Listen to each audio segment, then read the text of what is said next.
Hello everyone, welcome back to this channel. आज की इस वीडियो में मैं आपके साथ क्लास 1 के बच्चों के लिए इंग्लिश टेस्ट पेपर शेयर करने जा रही हूँ। जैसे कि बच्चों के टर्म 2 के एग्जाम स्टार्ट हो गए हैं, तो आप इस तरह से बच्चों को एक सैम्पल पेपर इंग्लिश का बना के दे सकते हैं और ईजिली बच्चों को घर पे प्रैक्टिस करवा सकते हैं। वीडियो पूरा एंड तक देखें। वीडियो अगर आपको हेल्पफुल लगे, अच्छा लगे तो प्लीज़ इस वीडियो को लाइक करें। चैनल पर अगर आप नए हैं तो सब्सक्राइब करके वीडियो अदर पेरेंट्स के साथ शेयर जरूर करें। तो here is the first question, read the passage and answer the following question. बच्चों को इस तरह से कॉम्प्रीहेंशन या पैसेज से रिलेटेड बच्चों को क्वेश्चन जरूर दिए जाते हैं, जिसमें बच्चों को एक छोटा सा पैसेज या स्टोरी दिया जाता है जिसे बच्चों को पढ़ना है और उसके अकॉर्डिंगली उससे रिलेटेड जो क्वेश्चंस हैं उसके आंसर देने होते हैं। जैसे यहाँ पे जो पैसेज है वो क्या है देख लेते हैं। This is a book, it is a story book, it has many interesting stories, it has colourful pictures, it is made of papers, I bought it from a book stall, it's price is ₹80, it has 60 pages in it, I read it daily, it is my favorite book, I like it very much। जब बच्चे इस passage को पढ़ लेंगे तो उससे related बच्चों को यहाँ पे नीचे ऑब्जेक्टिव क्वेश्चंस दिए गए हैं, जिनमें से बच्चों को आंसर को टिक करना है।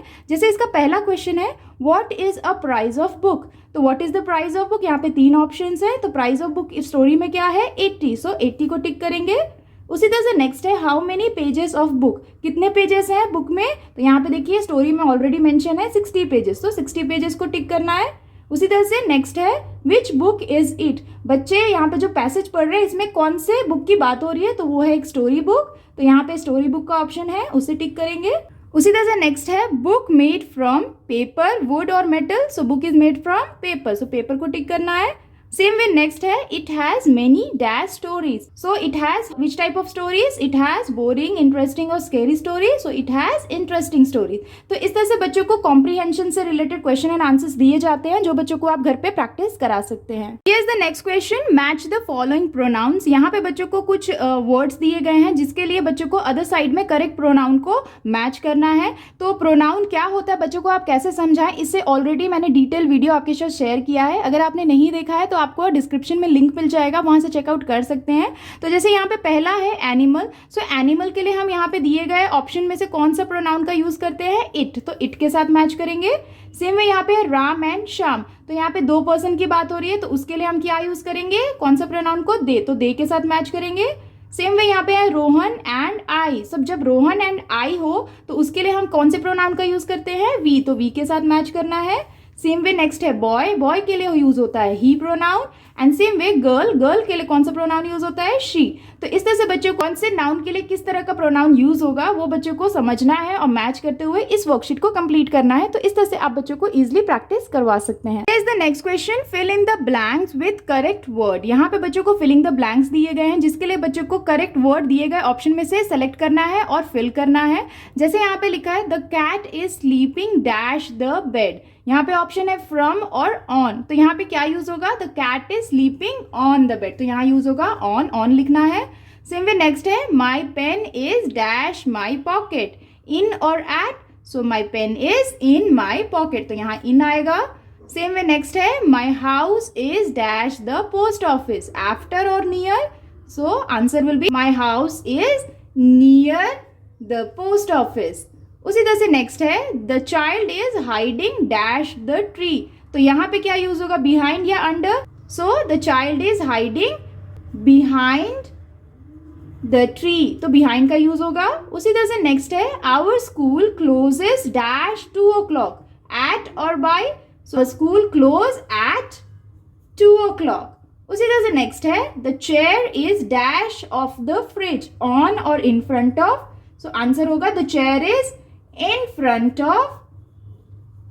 of the fridge। तो इस तरह से बच्चों को ये प्रीपोजिशन से रिलेटेड वर्कशीट दी गई है। बच्चों को क्लास 1 में प्रीपोजिशन की वर्कशीट्स दी जाती हैं इस तरह से।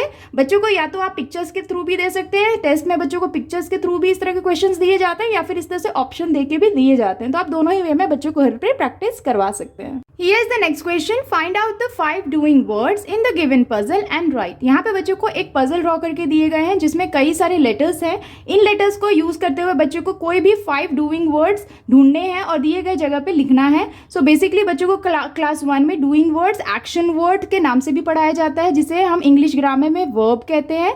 तो जैसे यहाँ पे देखिए ग्रिड में हमें 5 डूइंग वर्ड्स ढूंढने हैं, जैसे WRITE राइट. तो इसे बच्चे इस तरह से सर्कल कर सकते हैं जिससे कि बच्चों को याद रहे और इस वर्ड को बच्चे को दिए गए जगह पे लिखना है, जैसे राइट. उसी तरह से नेक्स्ट देखते हैं. तो जैसे यहाँ पे देखिए fly, fly is also a doing word, तो इसे भी यहाँ पे लिखेंगे फ्लाई. सेम वे देखिए यहाँ पे रन है, तो इसे भी सर्कल कर देंगे और यहाँ लिखना है run. So this is also a doing word. उसी तरह से नेक्स्ट देखते हैं. जैसे यहाँ पे है लर्न, तो लर्न भी एक डूइंग वर्ड है, तो यहाँ लिखेंगे learn.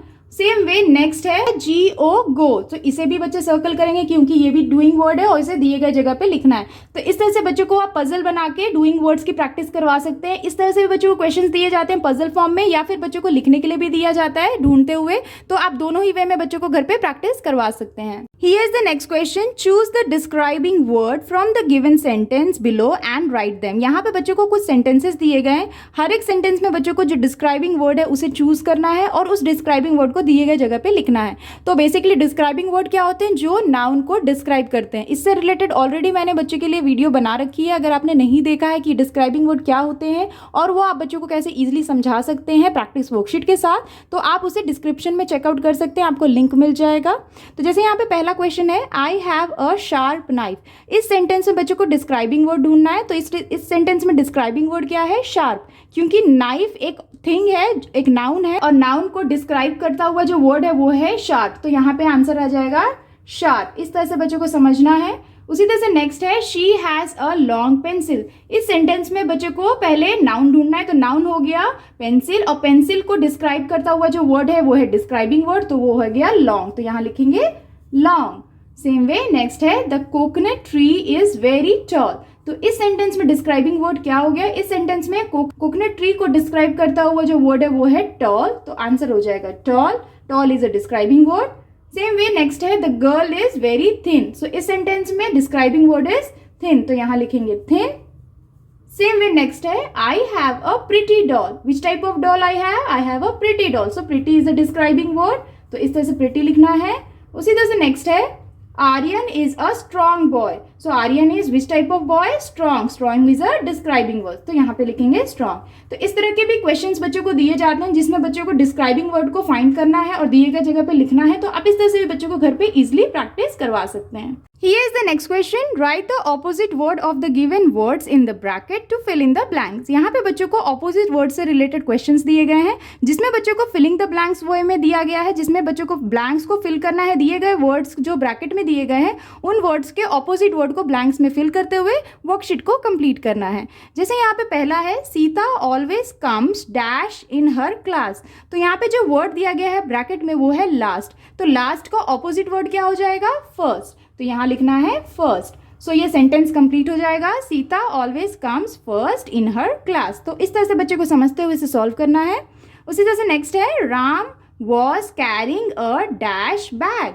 Opposite word of light क्या होता है? Heavy. So answer will B heavy. So Ram was carrying a heavy bag. इस तरह से. उसी तरह से नेक्स्ट क्वेश्चन है you should always wear a dash uniform. Opposite of dirty clean. So clean uniform. उसी तरह से नेक्स्ट है the box on the table is full of dash mangoes. किस तरह का मैंगोज? यहाँ पे दिया है रॉ, तो रॉ का ऑपोजिट वर्ड क्या हो जाता है? Ripe. So answer will be the box on the table is full of ripe mangoes. Same way next है come let go to dash some vegetables. तो यहाँ पे क्या आएगा? सेल का ऑपोजिट वर्ड क्या हो जाएगा? बाय.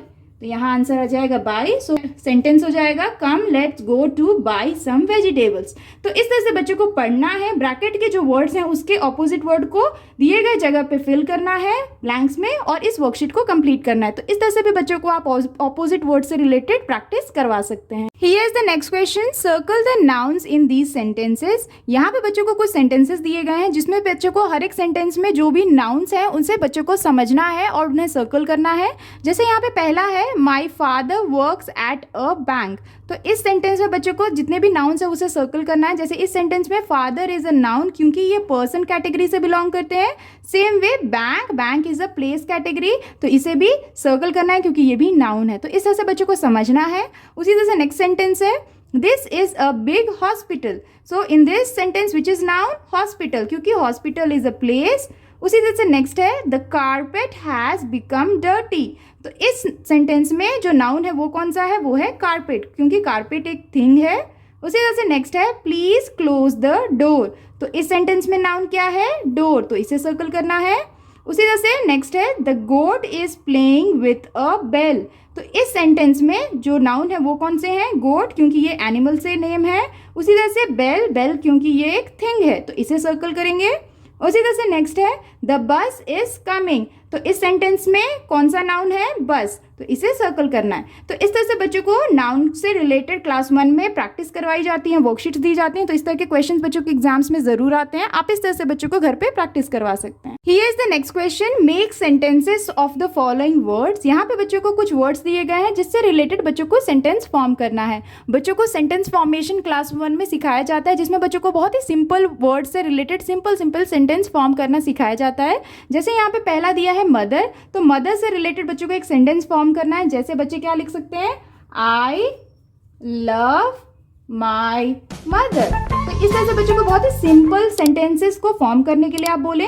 उसी तरह से नेक्स्ट है गर्ल। तो गर्ल के लिए बच्चे सेंटेंस क्या बना सकते हैं, she is a beautiful girl. तो इस तरह से गर्ल का यूज हुआ है। उसी तरह से नेक्स्ट है सिटी। तो बच्चे सिटी से रिलेटेड सेंटेंस बनाएंगे। जैसे आई लिव इन भोपाल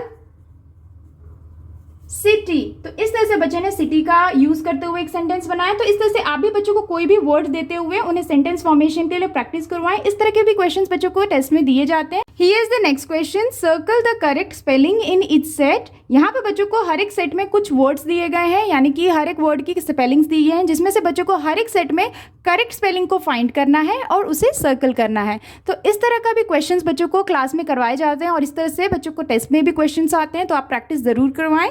जैसे यहाँ पे देखिए पहला है, यहाँ पे लिखा है स्ट्रॉन्गर, यहाँ पे लिखा है स्ट्रेंजर और यहाँ पे लिखा है स्ट्रॉन्गर। तो यहाँ पे तीनों में बच्चों को करेक्ट स्पेलिंग ऑफ स्ट्रॉन्गर ढूंढना है। तो जैसे करेक्ट स्पेलिंग ऑफ स्ट्रॉन्गर क्या होगा, STRONGER, this is the correct spelling of stronger. तो इसे सर्कल करना है। उसी तरह से नेक्स्ट सेट में यहाँ पे PORPLE पर्पल, यहाँ पे PURPLE पर्पल और यहाँ पे PUPLE पर्पल। तो यहाँ पे जो तीनों वर्ड है इनके जो साउंड है वो लगभग एक जैसे हैं, लेकिन इसमें से बच्चे को करेक्ट स्पेलिंग ऑफ पर्पल को ढूंढना है और सर्कल करना है। So correct spelling of purple is PURPLE purple. उसी तरह से नेक्स्ट में यहाँ पे बच्चे को लाफ से रिलेटेड स्पेलिंग करेक्ट ढूंढना है। So correct spelling of laugh is LAUGH, laugh. तो इसे सर्कल करेंगे। सेम वे नेक्स्ट सेट में बकेट से बकेट वर्ड का करेक्ट स्पेलिंग ढूंढना है। So correct spelling of bucket is BUCKET, bucket. Same way next set में बच्चे को प्लैनेट का वर्ड्स दिया गया है जिसमें से करेक्ट स्पेलिंग ढूंढना है। So correct spelling of planet is PLANET, planet. तो इस तरह के बच्चों को क्वेश्चंस दिए जाते हैं। आप बच्चों को घर पे जरूर स्पेलिंग से रिलेटेड प्रैक्टिस जरूर करवाएं। Here is the next question, write the plural form of the given word. यहाँ पे बच्चों को कुछ वर्ड्स दिए गए हैं जिसके बच्चों को प्लूरल फॉर्म लिखने हैं। जैसे यहाँ पे देखिए लिखा है पहला बॉक्स। तो बॉक्स का प्लूरल यानी एक से ज्यादा बॉक्स को हम क्या कहते हैं, बॉक्सेस। तो यहाँ पे स्पेलिंग होगा BOXES। जब भी x यूज होता है at the end of the word तो हमेशा ES का यूज होता है प्लूरल फॉर्म में टर्न करने के लिए। तो इस तरह से बॉक्स का हो जाएगा बॉक्सेस। नेक्स्ट है फ्लाई। तो फ्लाई का क्या हो जाएगा, फ्लाइज, FLIES, फ्लाइज। उसी तरह से नेक्स्ट है टॉय। टॉय का प्लूरल हो जाएगा टॉयज। तो यहाँ लिखना है टॉयज। सेम वे नेक्स्ट है पोटैटो। तो पोटैटो का प्लूरल हो जाएगा पोटैटोज, ES यूज होगा। उसी तरह से नेक्स्ट है बफेलो। तो बफेलो का प्लूरल होगा बोफेलोज, OES। सेम वे नेक्स्ट है टेबल। टेबल का प्लूरल क्या होगा, टेबल्स, TABLES, टेबल्स। तो इस तरह के क्वेश्चंस भी आप बच्चों को जरूर प्रैक्टिस करवाएं। बच्चों को सिंगुलर और प्लूरल से रिलेटेड भी क्वेश्चंस दिए जाते हैं, तो आप बच्चों को घर पे जरूर इस तरह से प्रैक्टिस करवा सकते हैं। That's all for today's videos friends. I hope कि आपके बच्चों के लिए ये इंग्लिश का सैम्पल पेपर वर्कशीट हेल्पफुल रहा होगा। अगर आपके बच्चों के लिए ये वर्कशीट हेल्पफुल रहा हो तो प्लीज इस वीडियो को लाइक करें। अगर आप चैनल पे नए हैं तो सब्सक्राइब करना ना भूलें। मिलती हूँ आपसे नेक्स्ट वर्कशीट के साथ, तब तक के लिए take care and bye bye.